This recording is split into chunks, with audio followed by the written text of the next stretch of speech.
নতুন ছবি নির্মাণ করতে যাচ্ছেন এ সময়ের জনপ্রিয় নির্মাতা রায়হান রাফি। এর আগে তিনি পোড়ামন ২, দামাল, পরাণ, সুড়ঙ্গ, তুফান, তাণ্ডব দিয়ে রোমান্টিক থ্রিলার অ্যাকশন ছবি বানিয়ে দর্শকদের থেকে লেটার মার্কস পেয়েছেন। ওটিটি প্ল্যাটফর্মেও জানোয়ার, খাঁচার ভিতর অচিন পাখি, টান, ৭ নম্বর ফ্লোর সহ একাধিক কন্টেন্ট বানিয়ে দেখিয়েছেন মুন্সিয়ানা। এবার রাফি ভৌতিক ছবি বানাতে যাচ্ছেন। নতুন এই ছবির নাম শেয়ানা, যেখানে অভিনয় করবেন সিয়াম আহমেদ। তবে সিনেমার আরেকটি বিকল্প নামের কথাও শোনা গেছে, সেক্ষেত্রে নাম হতে পারে আন্ধার। একাধিক সূত্র খবরটি গণমাধ্যমকে নিশ্চিত করেছে। সূত্রটি বলছে সিনেমাটি ২ ঈদ ছাড়াই মুক্তি দেওয়া হবে, এই লক্ষ্যে নির্মাণ করা হচ্ছে। আগামী মাসে শেয়ানা শুটিং শুরু হতে পারে।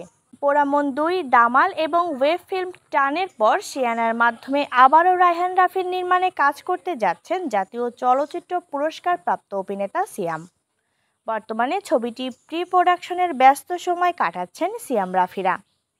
সূত্রটি বলছে শেয়ানা প্রযোজনা করতে যাচ্ছে বিটুবি এজেন্সি। সিয়াম ছাড়াও এই ছবিতে চঞ্চল চৌধুরী থাকার কথাও জানাচ্ছে এই সূত্রটি।